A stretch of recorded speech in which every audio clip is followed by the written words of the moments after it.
ঠিক আছে, আমরা যে বিষয় নিয়ে আজকে আলোচনা করব বলছিলাম সেটা হচ্ছে যে মানুষের জীবনে মূল কথা আমাকে জানতে হবে। বাইবেল বলছে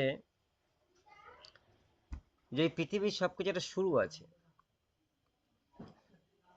আর আমরা এমন একটা বই আমরা হাতে পেয়েছি যে বইটার মধ্যে আমরা সবকিছু শুরুটা দেখতে পাই। পৃথিবীর শুরু দেখতে পাই, পৃথিবীতে যা কিছু সৃষ্টি হয়েছে তার শুরু দেখতে পাই, কিভাবে সেগুলো বৃদ্ধি পেয়েছে তার শুরু দেখতে পাই, সবকিছু এভরিথিং। ইভেন সেই বইয়ের মধ্যে বিজ্ঞান আছে, সায়েন্স আছে, যা যা ভূগোল আছে, জিওগ্রাফি আছে। ওই একটা বইয়ের মধ্যে আমরা সব কিছু পেয়েছি। তাহলে বলছে যে পৃথিবীতে যেগুলো শুরু হয়েছে বা যেগুলো শুরুয়াত হয়েছিল তার মধ্যে অনেকগুলো এখন আমরা চোখের সামনে দেখতে পাই। তার মধ্যে গাছপালা আছে, পশু আছে, প্রকৃতির নেচার আছে, গ্রহ আছে, নক্ষত্র আছে, আর তার মধ্যে বলছে মানুষও আছে। কিন্তু সবচেয়ে মজার বিষয় হচ্ছে যে ঈশ্বর কোনো কিছুকে কপি করেনি বা কপি পেস্ট করেনি। সব ভিন্ন ভিন্নভাবে তৈরি। সূর্য একরকম তৈরি, চাঁদ একরকম তৈরি, আকাশ একরকম তৈরি, প্রকৃতি একরকম তৈরি, জল একরকম তৈরি, সব আলাদা আলাদা ভিন্ন ভিন্ন ভাবে তিনি তৈরি করেছেন। ঠিক তেমনি বলছে যে তিনি পশুদেরকে সেভাবে তৈরি করেছেন। বাঘকে বাঘের মতো দেখতে, সিংহকে সিংহর মতো দেখতে, বিড়ালকে বিড়ালের মতো দেখতে, কুকুরকে কুকুরের মতো দেখতে, যত ঘোড়াকে ঘোড়ার মতো দেখতে। সব আলাদা আলাদা জিন দিয়ে তৈরি, কেউ কারোর সাথে ম্যাচ খায় না। ঠিক তেমনি বলছে তিনি আবার মানুষকেও সেইভাবে তৈরি করেছেন। প্রত্যেকটা মানুষ, আজকে পৃথিবীতে অনেক জাতি আছে, ভাষা আছে, ধর্ম আছে। মানুষ সাদা আছে, কালো আছে, কারো চোখ টানা আছে, কারো নাক চ্যাপ্টা আছে, কত রকমের মানুষ পৃথিবীর মধ্যে। সব আলাদা আলাদা ভিন্ন ভিন্ন ভাবে তারাও তৈরি হয়েছে। তাহলে বলছে সৃষ্টির মূল আমরা জানি যে সৃষ্টিকর্তা একজন আছে, আর তিনি সৃষ্টির মূলে আছে, তিনি সবকিছু তৈরি করেছেন। এটা আমরা বাইবেল থেকে পড়ে আমরা জানতে পেরেছি। তাহলে বলছে যে মানুষের মূল কোথায়? মানুষও তো তৈরি করা হয়েছে, তাহলে মানুষের মূল কোথায়? মানুষের সূত্রপাত কোথায় যদি প্রশ্ন করা হয়, যদি আমরা জানতে চাই বা আমাদেরকে কেউ যদি প্রশ্ন করে যে মানুষ কোথা থেকে এলো, মানুষের মূল কোথায়, আমরা কি উত্তর দেব? বলো, আমরা কি উত্তর দেব? মন্ডলীকে জিজ্ঞেস করছি, বলো আমরা কি উত্তর দেব?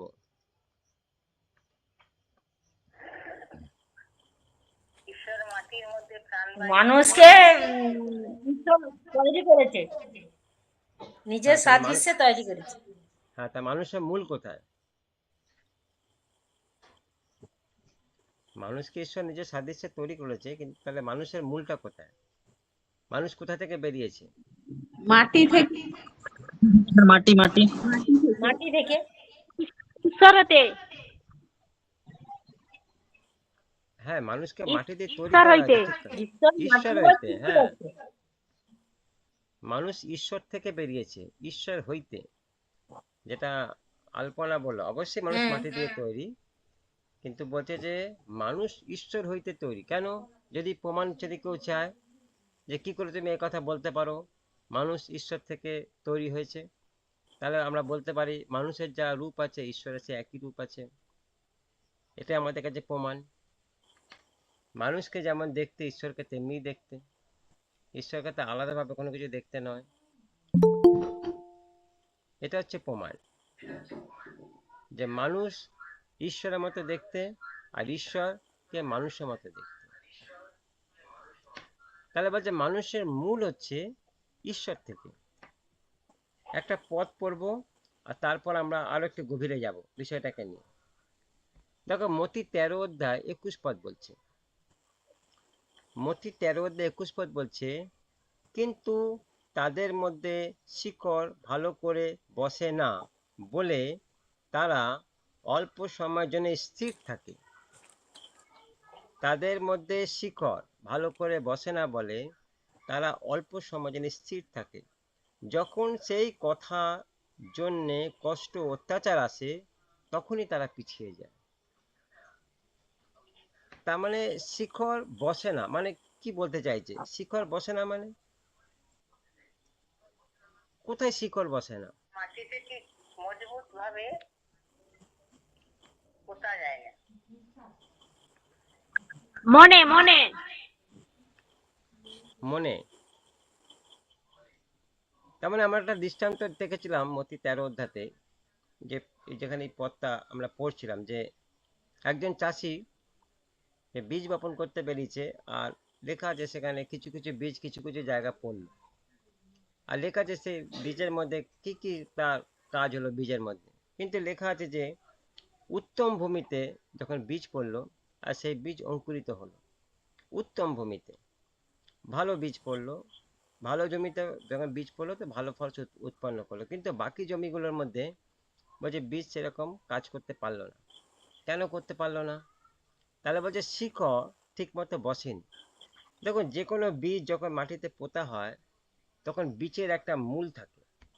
যে কোনো বীজ, মানে বীজ, যে আমরা যে ফলের যে দানা আছে বা যে কোনো ফসলের যে দানা আছে বলছে তার মধ্যে প্রাণ আছে।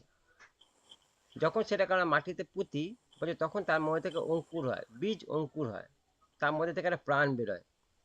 আর সেই প্রাণটা আস্তে আস্তে আস্তে আস্তে আস্তে যখন অঙ্কুর থেকে গাছ, গাছ থেকে বড় একটা আকার ধারণ করে তখন সে একটা বিশাল একটা রূপ নেয়। তাহলে বলছে যখন শিকড় যদি ঠিক মতো না বসবে তাহলে মূল বেরোবে না, আর মূল যতক্ষণ না বেরোবে ততক্ষণ সে গাছ বড় হবে না। তাহলে বলছে একটা জায়গা শিকড় ঠিক মতো বসার একটা দরকার আছে। তাহলে বলছে মানুষকে যেহেতু বলছি ঈশ্বর থেকে তৈরি, মানুষ ঈশ্বরের রূপ, আর ঈশ্বর মানুষের রূপেই তৈরি, তাহলে বলছে আমাদের মূল বলছে ঈশ্বর থেকে। যদি আমরা শাস্ত্র থেকে দেখতে পাই তাহলে শাস্ত্র বলছে যে মানুষকে ঈশ্বরের মতো দেখতে আর ঈশ্বরকে মানুষের মতো দেখতে। সেই জন্য বলছে মানুষের মূল হচ্ছে ঈশ্বর থেকে বেরিয়েছে। আর বলছে এই মূল, বলছে এর একটা বীজ আছে এই মূলের একটা বীজ আছে। আর এই বীজ যখন মানুষের, যেখানে উত্তম ভূমি, বলছে উত্তম ভূমি কি করে হবে একটা মানুষের, আমি উত্তম ভূমি কি করে বলবো একটা মানুষকে? কি করে বলা যায় বলো? একটা মানুষকে উত্তম জমি কি করে বলা যায়? জানো কি করে বলা যায়?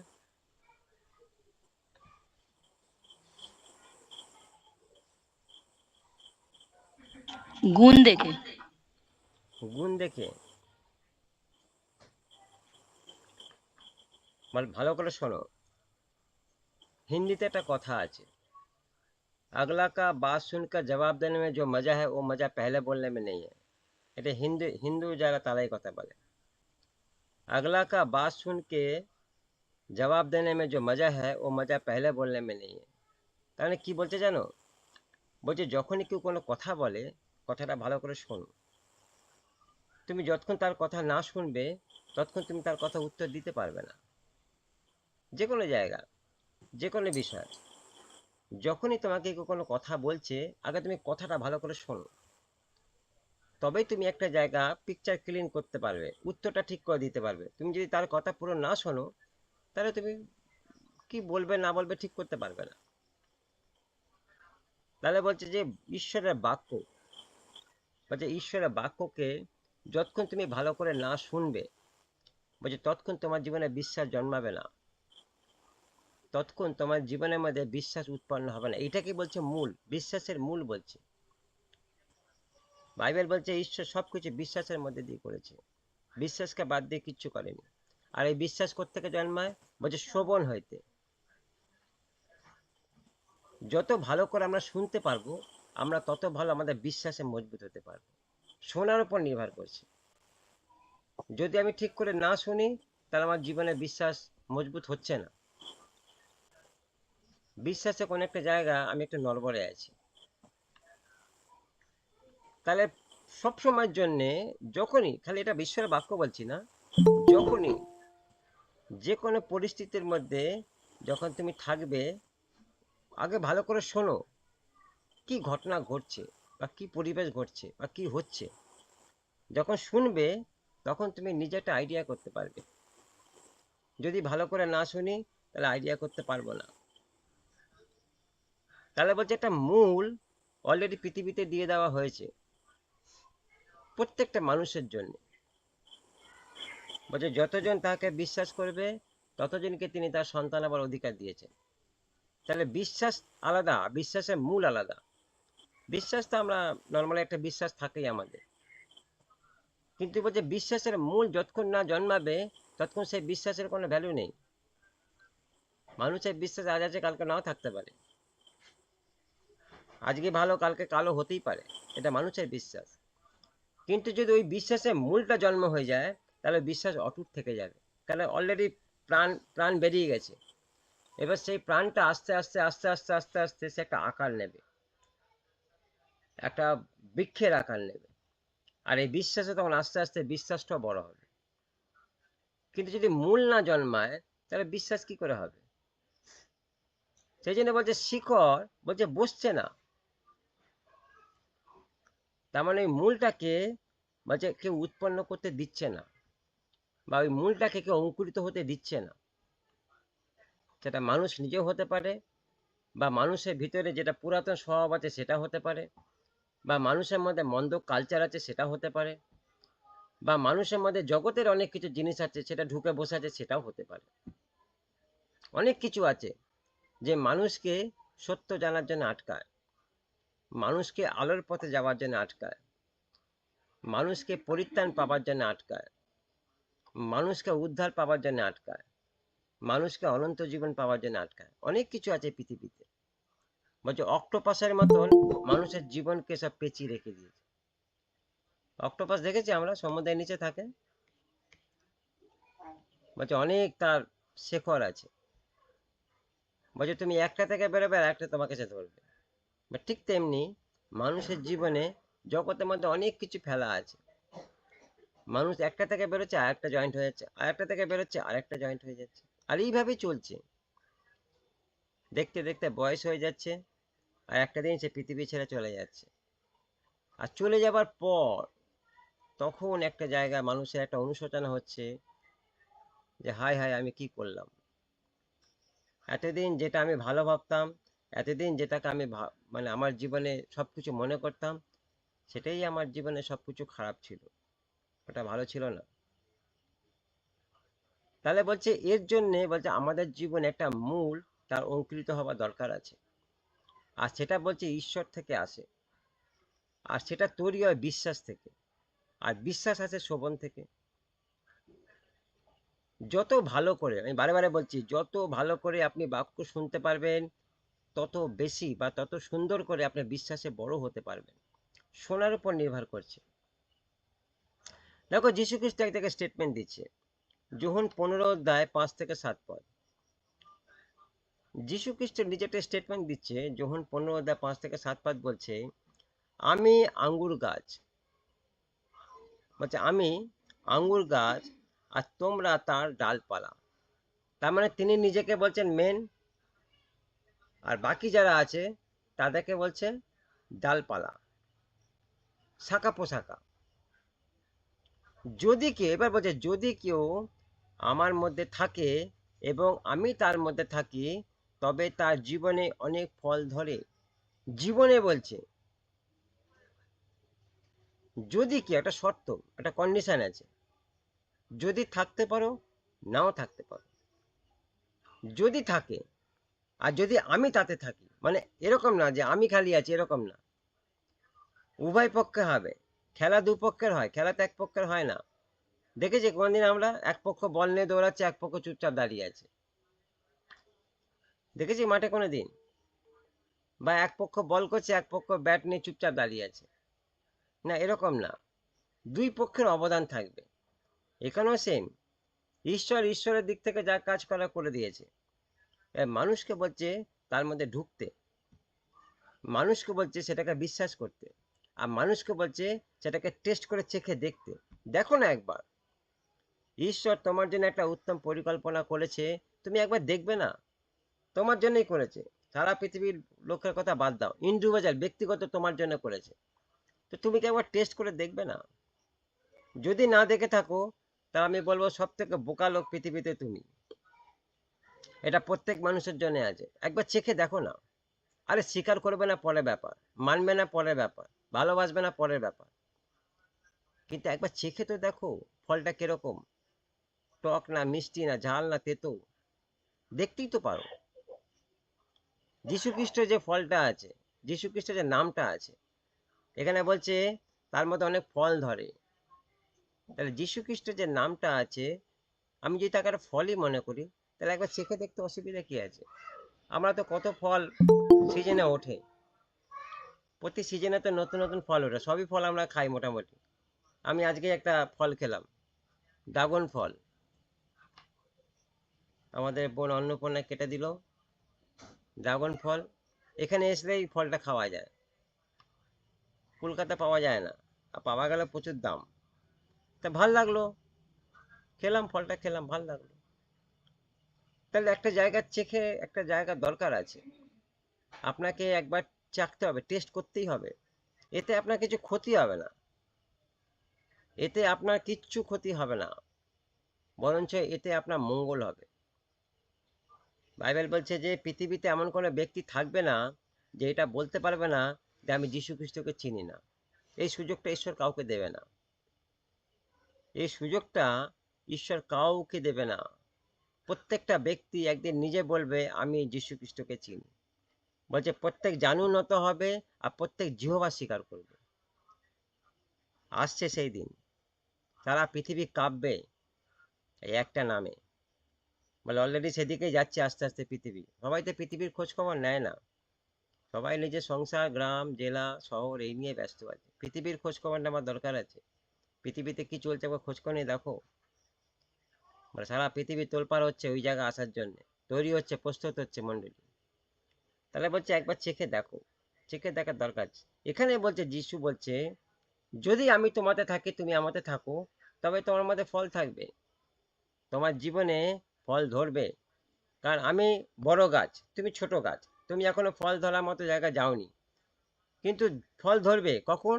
যদি তুমি আমার সাথে থাকো।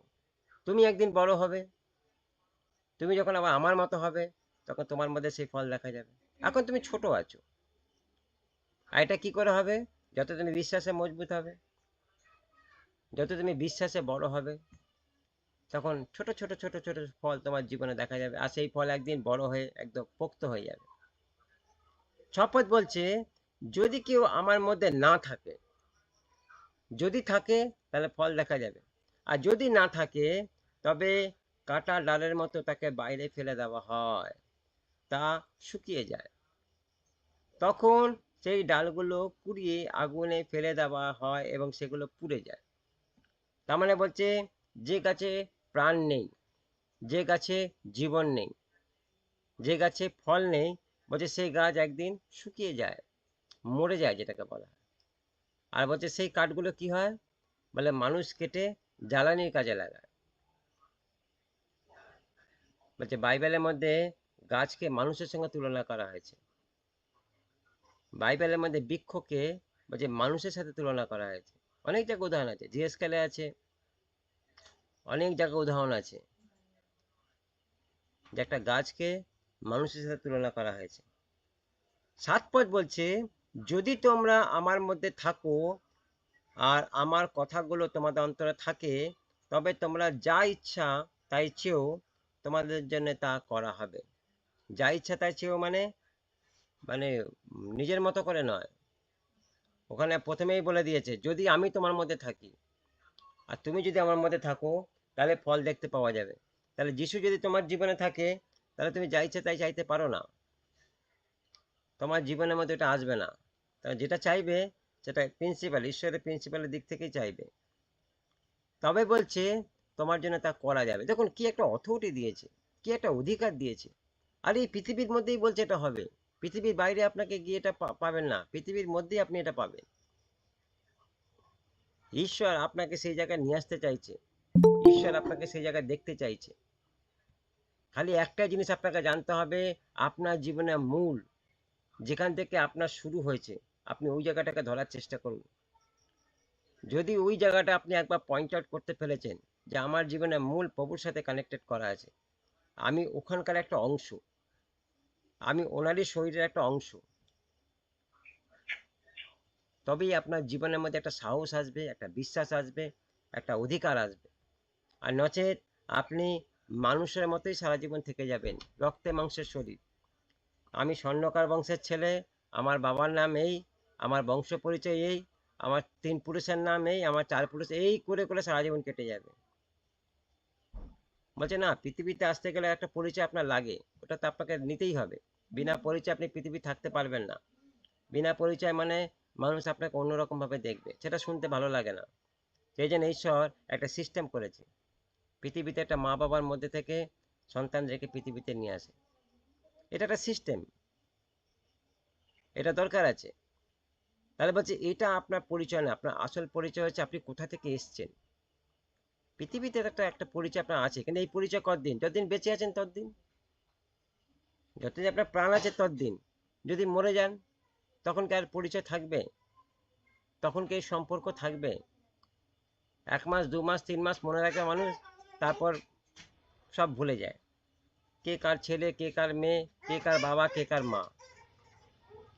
কিছুদিন মনে থাকে, যখন মরে যায় কিছুদিন মনে থাকে, তারপর মানুষ সব ভুলে যায়, আর কোনো মনে থাকে না। তাহলে বলছে এটা সম্পর্ক না, এটা একটা মানসিক একটা প্রসেস। পৃথিবীতে থাকতে গেলে পরে ঈশ্বর একটা সিস্টেমের মাধ্যমে মানুষকে নিয়ে আসে। কিন্তু বলছে যে সম্পর্ক কোনোদিন ভাঙবে না, যে সম্পর্ক কোনোদিন বিলুপ্ত হবে না, যে পরিচয় আপনার জীবন থেকে কেউ কেড়ে নিতে পারবে না, ওই একটাই পরিচয়।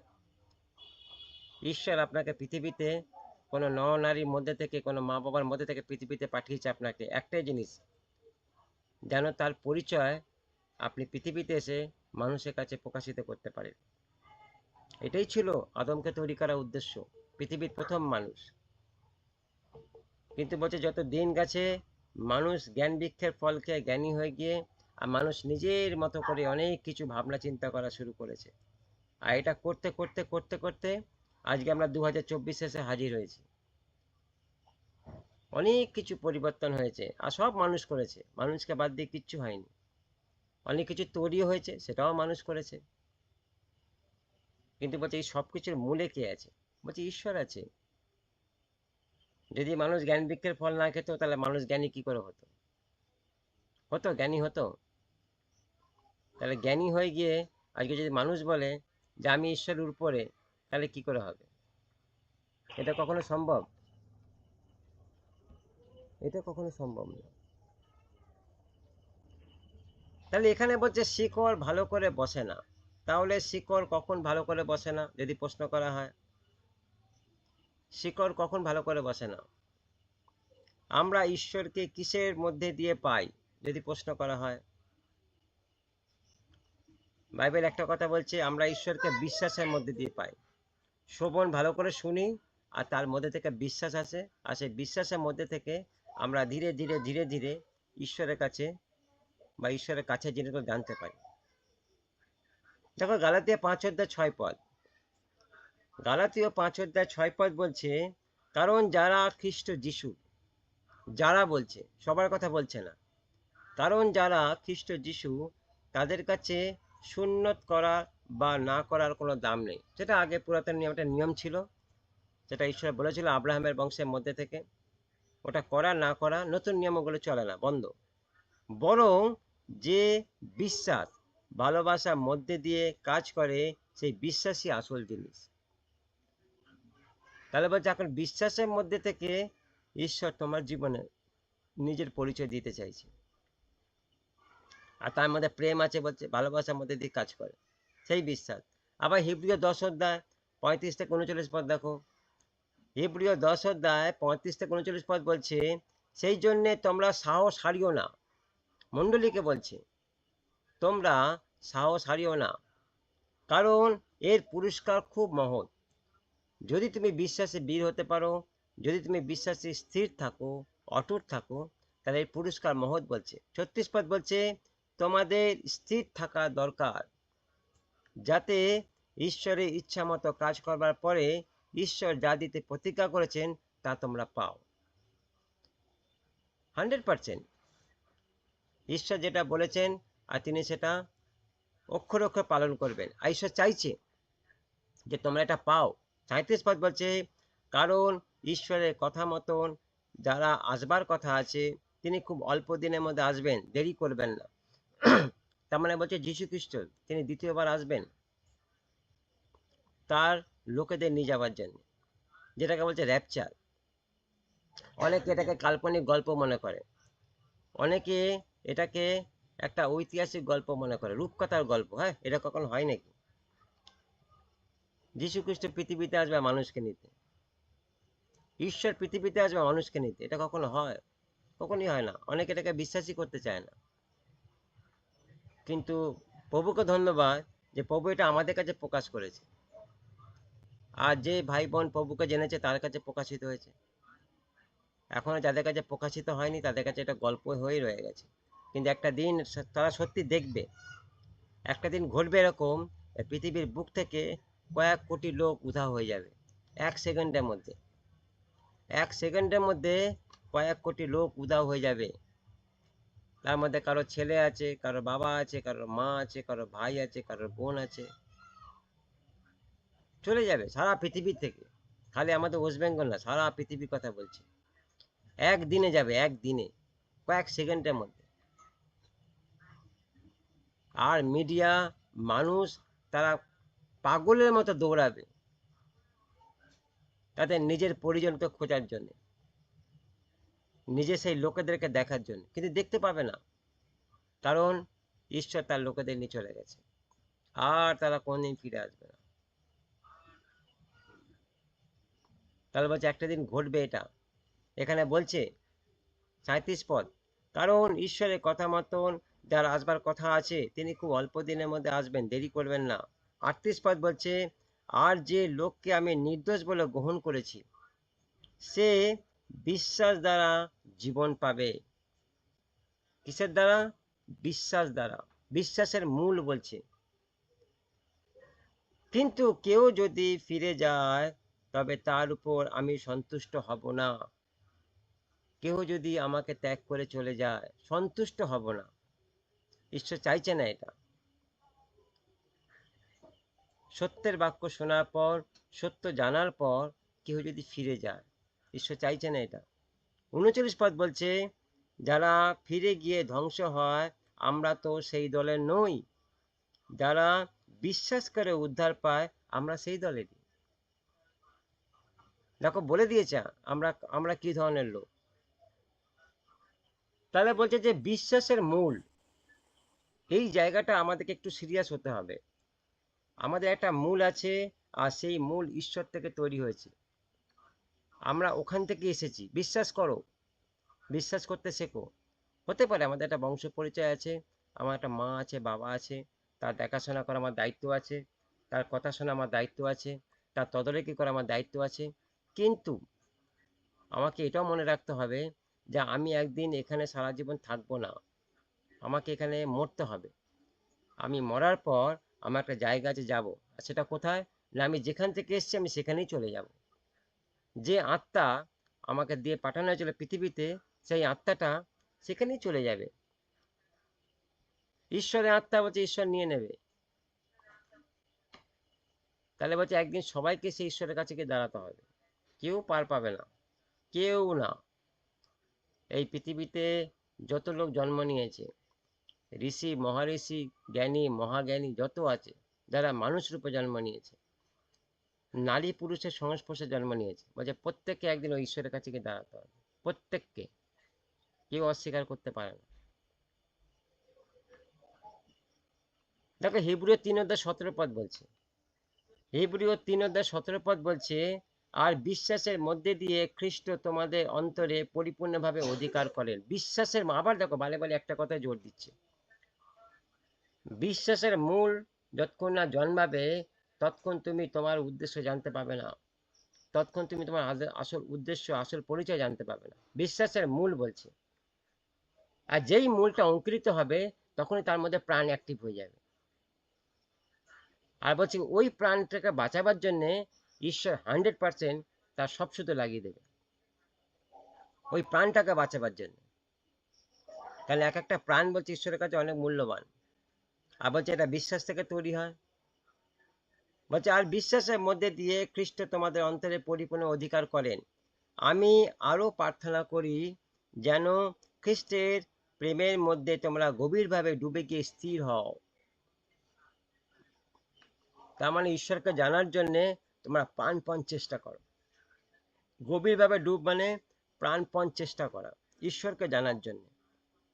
সেই ঈশ্বরকে, যে ঈশ্বর তোমাকে একটা পরিচয় দিয়ে পৃথিবীতে পাঠিয়েছে, সেই ঈশ্বরকে, যে ঈশ্বর পৃথিবীতে নিজে এসেছিলেন তোমার জন্য মরার জন্য, সেই ঈশ্বরকে, যে ঈশ্বর তোমার জন্য একটা উত্তম পরিকল্পনা করেছে যে মৃত্যুর পর আমি তোমাকে নষ্ট হতে দেব না, আমি তোমাকে বাঁচিয়ে রাখবো। একটা নগর আমি তৈরি করেছি, আর সেই নগরের মধ্যে আমি আর তুমি থাকবো। কেউ থাকবে না সেখানে, আমার লোক থাকবে সেখানে। আর এই পৃথিবী থেকে ঈশ্বর তাদেরকে বাঁচবে। আজকে সেটা আমরা জেনে গেছি। সেই জন্য পৃথিবীকে অস্বীকার করতে আমরা ভয় পাই না। আমরা কোনো কিছুকে ভয় পাই না। আমরা মানুষকে ভয় পাই না, এই পৃথিবী কালচারকে ভয় পাই না, এখানকার শিক্ষাকে ভয় পাই না। কারণ আমরা জেনে গেছি। আমরা সাহসপূর্বক এই পূর্বকে এই কথা বলতে পারি যে আমি মৃত্যুর পরও বেঁচে থাকবো। তোমাদের জন্য কি হবে জানি না, কিন্তু আমি আমার বলতে পারি আমি মৃত্যুর পর বেঁচে থাকবো। পৃথিবীর লোকের কথা বলছি। পৃথিবীর লোক দিয়ে এটা বলতে পারি যে তোমাদের ক্ষেত্রে কি হবে বলতে পারবো না, কিন্তু আমাদের ক্ষেত্রে বা মণ্ডলীর ক্ষেত্রে আমরা মৃত্যুর পর বেঁচে থাকবো। এটা 100% শিওর, গ্যারান্টি দিয়ে বলতে পারি। তাতে তুমি বিশ্বাস করো চা না করো। একটাই কারণ যে তোমার জীবনে সেই ঈশ্বরের বিশ্বাসের মূল জন্ম নিয়েছে, আর ওই মূল তিনি নষ্ট হতে দেবে না, কোনোদিন দেবে না। তার মানে যাদের বিশ্বাস গভীর নয় তারা স্থির থাকতে পারে না। তাহলে এই বিশ্বাস গভীর হবে কি করে যদি প্রশ্ন করা হয়? দেখো হিতোপদেশ 12:3, হিতোপদেশ 12:3 বলছে মন্দতা দিয়ে কোনো লোকের জীবন স্থিরতা আসে না। যাদের মধ্যে চঞ্চল ভাব আছে, যাদের মধ্যে জাগতিক ভাব আছে, যাদের মধ্যে সাংসারিক ভাব আছে, মানে তারা কখনো স্থির থাকতে পারে না। কারণ মন্দ সবসময় তাদেরকে অ্যাটাক করে, আর মন্দ তাদেরকে নষ্ট করতে চায়। কিন্তু বলছে ঈশ্বর ভক্ত লোকের জীবনে ভিত্তি অটল থাকে। ঈশ্বর ভিত্তি, যারা ঈশ্বরের বিশ্বাসে অঙ্কিত হয়ে গেছে, তাদের বিশ্বাস অটুট। তারা এই পৃথিবীতেই আছে, কিন্তু তারা মন্দতার মধ্যে যাবে না, তারা সাংসারিক লোকের মতন কালচারের মধ্যে মিশবে না। কারণ তারা জানে যে এইগুলো তাদের জীবনকে নষ্ট করতে পারে। তাহলে ঈশ্বর ভক্ত লোকেদের জীবনে একটু আলাদা হয় কেন? কারণ ভক্তি কথার অর্থ কি জানো? জানো ভক্তি কথার অর্থ কি? ভয় সহকারে উক্তি। তার মানে তুমি যে ঈশ্বরকে ভালোবাসো, তুমি যে ঈশ্বরকে সেবা করো, বা যে ঈশ্বর তোমাকে পৃথিবীতে পাঠিয়েছে সেই ঈশ্বরকে তোমার ভয় করার দরকার আছে। আর উক্তি মানে কথা বলা। তুমি যখন তার বিষয়ে কিছু বলবে, একটা সম্মান থাকবে, রেসপেক্ট থাকবে, শ্রদ্ধা থাকবে তোমার জিহ্বাতে। ভয় সহকারে উক্তি, তুমি সেই ঈশ্বরকে নিন্দা করতে পারো না তোমার জীবন থেকে, স্বভাব থেকে, শোভন থেকে, কথা থেকে, কোনোদিন পারো না। দেখো রোমিও 2:7-8 বলছে, রোমিও 2:7-8 বলছে যারা ধৈর্যের সঙ্গে ভালো কাজ করে ঈশ্বরের কাছ থেকে গৌরব, সম্মান, ধ্বংসহীন জীবন পেতে চায়, ঈশ্বর তাদেরই অনন্ত জীবন দেবে। যারা ধৈর্যের সঙ্গে ভালো কাজ করে ঈশ্বরের কাছ থেকে গৌরব, সম্মান, ধ্বংসহীন জীবন পেতে চায়, ঈশ্বর তাদেরই অনন্ত জীবন দেবে। 8 বলছে কিন্তু যারা নিজেদের ইচ্ছা মতো চলে আর সত্যকে না মেনে অন্য অন্যায়কে মেনে চলে, তাদের জীবনে ভারী শাস্তি আসবে। তার মানে যারা এই পৃথিবীতে নিজেদের জন্য কিছু চাইছে না, সব কিছু ঈশ্বরের জন্য চাইছে, ঈশ্বরের গৌরব, ঈশ্বরের সম্মান এবং ধ্বংসহীন জীবন। আমার যে জীবন পৃথিবীতে আছে, আমি আমার বাবার জন্যে, আমি আমার সৃষ্টিকর্তার জন্যে, আমি ধ্বংসের হোক ধ্বংস, অসুবিধা নেই, কিন্তু বলতে আমার আমার বাবার নামকে বা আমার বাবার সেই বাবার জীবনকে আমি নষ্ট করতে পারবো না। কিন্তু যারা এই পৃথিবীতে উল্টো দিক থেকে নিজেদের জন্য গৌরব সম্মান বা খ্যাতি চাইছে, বলছে তারা তাদের জীবনকে ধ্বংস করে ফেলবে। বাইবেল বলছে যে কেউ আমার জীবনে প্রাণ বাঁচায় তার প্রাণ বাঁচবে, কিন্তু যে আমার জন্য প্রাণ হারায় তার প্রাণ হারিয়ে যাবে। পেরিতে 8:21-23 পদ বলছে, আমাদের এই কাজে তোমাদের কোনো ভাগ বা অধিকার নেই, কারণ ঈশ্বরের চোখে তোমার অন্তর ঠিক নয়। 22 পদ বলছে, এই মন্দতা থেকে তুমি তোমার মন ফেরাও। এটা ওয়ার্নিং, চেতনা মণ্ডলীকে বলা হচ্ছে। এই মন্দতা থেকে তুমি তোমার মন ফেরাও ও প্রভুর কাছে প্রার্থনা করো, তাহলে তোমার মনের এই মন্দ চিন্তা হইতে তিনি ক্ষমা করতে পারেন। লাস্ট সময় যাচ্ছে একটা, জীবনের মধ্যে যদি এরকম একটা পরিস্থিতির মধ্যে দাঁড়িয়ে আছি বা আমাদের জীবন কীরকম মনে হচ্ছে, তাহলে বলছে তুমি এখান থেকে ফেরো আর প্রভুর কাছে প্রার্থনা করো। 23 পদ বলছে, আমি দেখতে পাচ্ছি তোমার মন লোভে ভরা এবং তুমি পাপের কাছে বন্দী হয়ে আছো। সাধু পৌল বলছে এটা, দেখতে পাচ্ছে মণ্ডলীর মধ্যে লোভী মানুষের মন বলছে পাপে ভরা থাকে। তাহলে এটা শুরু হবে কি করে? এই কাজটা কি করে শুরু করব? দেখো কলসীয় 3:1-3 পদ বলছে, কলসীয় 3:1-3 পদ বলছে, তাহলে তোমরা যখন খ্রিস্টের সঙ্গে মৃত্যু থেকে জীবিত হয়েছ, তখন খ্রিস্ট স্বর্গে যেখানে ঈশ্বর ডান দিকে বসে আছে সেই স্বর্গীয় বিষয়গুলোর জন্য আগ্রহী হও। তার মানে তোমার জন্য স্বর্গে কিছু রাখা আছে, এটা তোমার জন্যই আছে ব্যক্তিগতভাবে, তুমিই পাবে, ঈশ্বর অন্য কাউকে দেবে না। বা এর জন্য আগ্রহ। 2 পদ বলছে, জাগতিক বিষয়ে মনোযোগ না দিয়ে বরং স্বর্গীয় বিষয়ে মনোযোগ দাও। আহা, কি কথা! জাগতিক বিষয়ে মনোযোগ না দিয়ে স্বর্গীয় বিষয়ে মনোযোগ দাও। স্বর্গীয় বিষয়ে মনোযোগ কেন? কারণ স্বর্গীয় তো একবার, তো আমি আলটিমেট স্বর্গেই যাব, আমি স্বর্গেই যাব। সেই জন্য যেখানে যাব সেখানকার বিষয় বলছে আমাকে মনোযোগ দিতে বলছে। 3 পদ বলছে, তোমরা তো মরে গেছো এবং তোমাদের জীবন খ্রিস্টের সঙ্গে ঈশ্বরের মধ্যে লুকানো আছে। যে জীবন মানুষ দেখতে পাচ্ছে না, যে জীবন এই পৃথিবীর লোক দেখতে পাচ্ছে না, যে জীবন আপনার বাড়ির লোক দেখতে পাচ্ছে না, বলছে ওই জীবন কোথায় আছে? বলছে ঈশ্বরের সাথে লুকানো আছে, একদিন প্রকাশিত হবে। তিনি যখন আসবেন তখন সেই জীবন প্রকাশিত হয়ে যাবে। বাড়ির লোক তখন খুঁজবে, আমার কোথায় গেল সেই মেয়ে, আমার কোথায় গেল সেই ছেলে, কোথায় গেল আমার স্বামী, স্বামী খুঁজবে কোথায় গেল আমার স্ত্রী, বলে ওই জীবন প্রকাশিত হয়ে গেছে।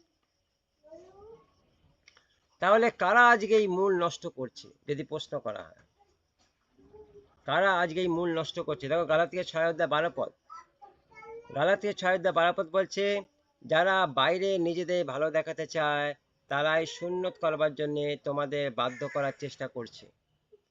খ্রিস্টে কুশের জন্য যেন তাদের উপর অত্যাচার না আসে সেই জন্য তারা এরকম কাজ করছে। তার মানে কিছু দল, কিছু লোক উঠেছে আর তারা কি করছে, বাইরের থেকে একটা জীবন শুরু করেছে, বাইরে থেকে একটা জীবন দেখাচ্ছে, আর যে জীবনটা বলছে চকচকে ধার্মিক আত্মিক জীবন, কিন্তু বলছে তারা ভিতরে ভিতরে ঈশ্বরের সন্তানদেরকে নষ্ট করে দেওয়ার চেষ্টা করছে, এটাই তাদের কাজ। তাহলে ঈশ্বরের আসল কারা? ঈশ্বরের আসল লোক কারা? গালাতিয়া 6:15-16 পদ বলছে, দুটো পদ পড়ে শেষ করব।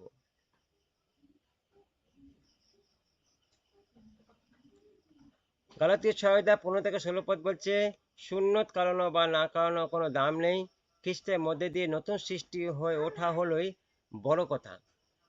16 পদ বলছে, যারা এই নিয়ম চলে তাদের, অর্থাৎ ঈশ্বরের আসল ইসরায়েলিদের তিনি শান্তি ও করুণা দান করেন। তার মানে বলছে নতুন সৃষ্টি হচ্ছে মেন, যারা নতুন সৃষ্টি হয়েছে তারা ঈশ্বর আসল লোক। আর ফিলিপি 1:6 পদ বলছে, আমার এই বিশ্বাস আছে তোমাদের অন্তরে যিনি ভালো কাজ করতে শুরু করেছেন তিনি যীশুখ্রিস্ট আসবার দিন পর্যন্ত সেটাকে চালিয়ে যাবেন।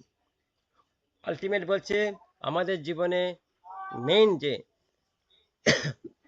মূল, বলছে সেই মূলের মধ্যে বলছে ঈশ্বর স্বয়ং নিজে আছে, আর তিনি আমাদের জীবনে একটা উত্তম কাজ, সেই মূল যখন অঙ্কুরিত হয়েছে আর যখন তার মধ্যে প্রাণ গেছে, বলছে তখন থেকে তিনি একটা ভালো কাজ শুরু করেছে। আর বলছে এই কাজ মৃত্যুর আগের দিন অবধি তিনি থাকবেন সেই কাজটা সম্পূর্ণ করার জন্য। তাহলে বলছে কখন? বলছে যখন তোমরা সেই কাজকে বুঝতে পারবে, যখন তোমাদের মধ্যে সেই কাজের ফল দেখা যাবে, তখন। তাহলে বলছে অঙ্কুরিত ফল ঈশ্বরের জীবনে বা মানুষের জীবনে ঈশ্বরের যে মূল আর যে অঙ্কুর আর তার যে ফল, এগুলো সব পরপর আছে। আগে আমাকে বিশ্বাসে শ্রবণে ভালো করে শ্রবণে শুনতে হবে, তারপর সেই শ্রবণ থেকে বিশ্বাস আসবে, আর সেই বিশ্বাস থেকে সেই মূল জন্ম নেবে। আর সেই মূল যখন আমরা খ্রিস্টের সঙ্গে যুক্ত হব তখন সেই মূল থাকবে নতুন, আর আস্তে আস্তে আস্তে সেই মূল যখন শক্তিযুক্ত হবে তখন সেটা বিশ্বাসে একটা বড় একটা জায়গা বৃক্ষ ধারণ করবে, আর তখন তার মধ্যে ফল দেখা যাবে। আর সেই ফল বলছে যারা যুক্ত হবে তারাও সেই ফলে ভাগীদারি হবে। আর এইভাবে পর ঈশ্বরের বংশ বা ঈশ্বরের প্রজাদের বৃদ্ধি পাবে চেন ওয়াইজ। বলছে এটাই অ্যাকচুয়ালি ঈশ্বরের প্ল্যানিং ছিল। যাই হোক, মানুষ সব বিগড়ে দিয়েছে, আর যেখানে মানুষ সেখানেই গন্ডগোল। ইতিহাস বলছে, আপনি ইতিহাস ঘেটে দেখুন, যেখানে মানুষ আপনি সেখানে দেখবেন গন্ডগোল। সেটা সংসারে থাকুক, পাড়াতে থাকুক, দেশে থাকুক, সব জায়গায় মানুষ যেখানে সেখানেই গন্ডগোল। কারণ মানুষ একটা এরকম ক্যাটাগরি তৈরি হয়ে গেছে। তাহলে বলছে মানুষই আবার ঠিক করতে পারে, যারা গন্ডগোল পাকাচ্ছে ঈশ্বর তাদেরকে দিয়ে ঠিক করাবে। আজকে পৃথিবীতে যারা যারা এই জায়গাটা নষ্ট করছে ঈশ্বর তাদেরকে দিয়ে এটা ঠিক করবে। প্রভুকে ধন্যবাদ।